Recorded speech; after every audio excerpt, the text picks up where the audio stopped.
online renewal ng ating driver's license, mga kaibigan, is effective na po ngayong araw na to. Kaya yung mga gusto mag-renew ng ating driver's license, pwede po tayo mag-download ng egov.ph. Pero mga kaibigan, so pag nag-download tayo, antay lang tayo ng konti kasi minsan hindi po nag-update or hindi po nag-load or minsan kasi naglo-loading. Pero base dun sa napanood po natin, kailangan mo muna umattend ng 5 hours na parang seminar para po tayo makakuha ng renewal ng ating driver's license. So napakasimple lang naman din siguro yung 5 hours na yon, or sa tingin nyo ba maganda or hindi maganda yon.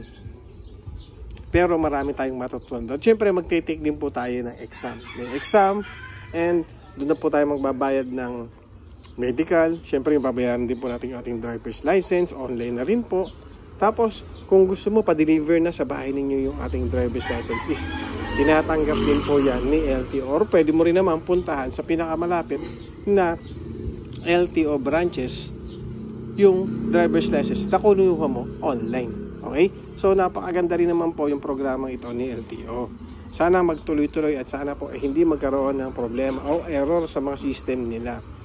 At pinapaliwanag din nila at sinasabi din nila mga kaibigan na pwede mong gamitin yung renewal mo na driver's license sa checkpoint kung hindi mo dala yung physical na driver's license. Kayo, sa tingin ninyo, mga kaibigan natin, mga tropa natin dyan, effective kaya or magiging effective kaya yung driver's license na binibigay or yung online na renewal para sa ating lisensya? Okay, iwas hassle nga naman to, iwas picture, at syempre iwas abala kapag tayo naka-online na.